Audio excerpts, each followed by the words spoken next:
I am Ferdinand Marcos, and I am the President of the Republic of the Philippines. I stand today on behalf of 110 million Filipinos. Hello people and hello universe, it's me again. Shout out sa inyo mga kababayan. Hello sa mga Marcos loyalists and supporters. But anyway guys, mayroon tayong upload videos updates. Kung nakikita ko, ito po advisory galing sa DepEd, no? So, ano ang masasabi nyo po dito, mga kababayan? Para kumpleto Ricardo, basahin po natin, okay? At syempre sa mga guro, no? Sa mga guro dyan na nakapanood sa atin, ano po ang magiging opinion nyo dito at masasabi nyo, no? Ito ba'y tama or hindi?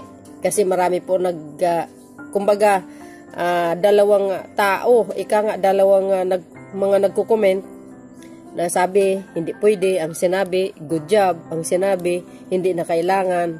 So, basahin natin ang mga comment, mga kababayan, okay? Para makita natin. Sabi po dito guys, Advisory, April 7, 2024, in order to allow learners to complete pending assignment, projects, and other requirements, all public school nationwide shall implement asynchronous classes distance learning on Monday, 8 April 2024. Likewise, teaching and non-teaching personnel in all public schools shall not be required to report to their station. Oh, ganun. Finally, private schools shall not be covered by this advisory but shall have the option to implement the same. Ayan, no? Public school lang ito guys, hindi kasama ang private school at depende na po sa private school kung i-implement nila itong advisory ng DepEd, no? Ang sabi po dito guys, April 7, 2024, in order to allow learners to complete pending assignment projects and other requirements, all public school nationwide shall implement asynchronous classes distance learning on Monday, 8 April 2024. Tomorrow po ito, no? So, alam nyo naman guys kung anong sinabi dito. Dahil walang klase bukas, ibig sabihin, lahat ng mga pending assignment projects ay, alam nyo naman, pwede sa bahay nyo gagawin, no? Oo, tama ba ako guys? So, correct me if I'm wrong, okay? Likewise, teaching and non-teaching personnel in all public school shall not be required to report to their station. Ayan. Finally, private schools shall not be covered by this advisory but shall have the option to implement the same. Thank you. Oh, pareho lang pala yata guys yung binasa, inulit lang natin. So, but anyway guys, ano ang kapalagayan nyo dito? Ang sinabi po ng mga teachers, ay hindi, yung mga nagko-comment pala, basahin natin, okay? Yan po. Yan po mga guys, ang nagko-comment, nakikita nyo, ayan siyempre yung nagsabi na thank you DepEd, it's mga Duterte supporters po yan. Ayan ayan see? Hati-hati po ang opinion dito guys The best way is to please return back the school year from June to March. Agay. Ayan, thank you DepEd. Ayan, walang pasok sa school pero may klase pa rin which is distant learning and class ng mga bata. Agay, walang pasok. Well, alam niyo mga kababayan, kahit sabihin mo naman may assignment or may project ang mga bata, kahit hindi naman siguro magkaroon ng advisory ang DepEd or mga teacher, as long as yung assignment ang mga project, pwede nila gagawin yan habang walang klase. At pwede naman po nila isubmit yan pag may pasok na sa susunod na mga araw. Di ba tama yun? Sabi, napaka-ano lang guys, very common sense lang kasi gawa din po namin at saka mga anak ko ganun din pag wala silang klase. Like for example, Sabado, Linggo, di ba? O yan ang oras ng paggagawa ng mga assignment projects. Kinalunisan, isa-submit. Parang ano lang itong sinabi ni Madam. Naloka ako. Ano ba yan? Ang gulo? Ayan thank you. Napapanahon po ang anunsyo. Pagpalain po kayo. Agay. may pasok ba bukas? Just to be sure? Yes. Buti pang DepEd. May malasakit. Anong palagay mo? Walang malasakit ang gobyerno. Magsalita. Akala mo napaka-perfect nito Asus, ungas, anong problema mo sa buhay? Ang dami mong sa chat. Sumunod ka na lang. Idadamay mo pa. Ang iba, utak talang ka, agay. Ang sinabi po dito, productive way of saying no classes from April 8 to 10. Ayan, no? Thank you so much. Oh, not straight to the point, but really understood. Ayan, no? Sad for the private school. Well, it's up to the private school naman, guys, no? Pero alam nyo, no? Di ba madalas naman na ginagawa ng mga estudyante yan? Kahit walang advisory na ito? Di ba pag, halimbawa, pag Friday, may assignment sila, kinabukasan Sabado. Tapos sasabihin ng teacher, pwede nyo ipasa yan sa Lunes or Tuesday. Or like for example, sa assignment, ipasa nyo na yan pag may pasok na tayo. Di ba parang pareho lang? Ang gulo naman. Di ba? Sabi po dito, ayan, well, this is good news. What DepEd could better do is to bring back the academic calendar to the June-March next year. Yan, no? Not only rely on contingency plans, agoy. Sabi pa dito, may memo pa ba, ma'am? Agoy.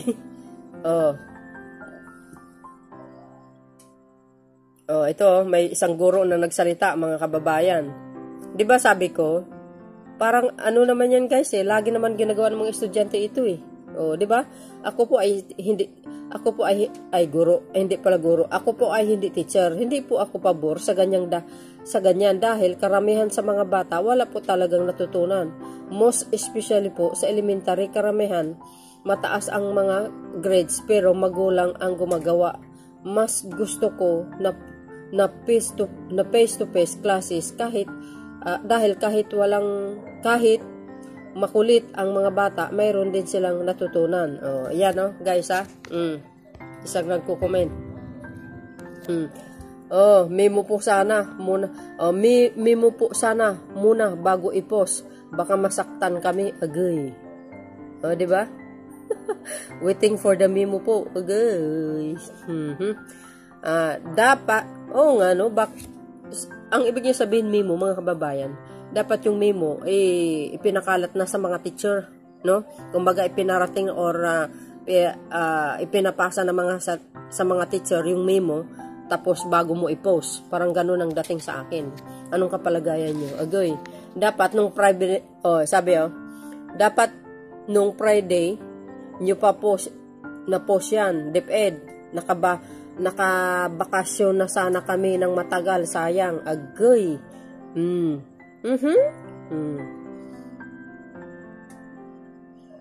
Di ba? Update, ayan, DepEd, sana gawan nyo na lang ng paraan paano lalamig ang mga classroom, agay. I should be informed of official memo signed by DepEd Secretary, agay. Huwag na po, kahit naman class suspension sa SDO namin, pinapa-home visit pa ang mga teachers. Ang aming SDO ang pinaka matatag sa lahat. Wow. Legit pa ba ito? Kaya ibalik sa June ang pasukan, waiting for announcement from school. Nauna ang post bago yung memo ng mga teacher. Advisory pa lang naman. Kailan po kaya ang memo? Salamat po. Naloka. Modular po pa pala, no classes na naman. Agay, may memorando na po. Basa DepEd nito. Ayun. Patay. Kayo dyan. Ayan, no? Sana all, please. Sana po, next year, June to March na ulit. Dapat yun ang gagawin ni Sara Duterte, mga kababayan. Ibalik kayong ang klase sa June. No? Ibalik sa normal, baga. Sa dating mga buwan na dapat. Diba, June yan? Thank you sa aming Mayor Masi ng Marikina kasi nagbigay na siya ng announcement last Friday for both public and private school na wala on-site classes. Agay. God bless DepEd. Yan. Ambot ani. Gay. Hanggang thank you DepEd. Isochronous classes, distance learning. Ayan. Tuloy po ang pictorial bukas, ha. Pagbaunin ninyo at pag po kakayanin ay kahit sana po hapon makapag-practice sila. Salamat po. Agay. Wala pa may balita sa atong GC. Thank you sa permission. Thank you po, DepEd. Ayan. No need mag-file ng leave, yehe. Ayan.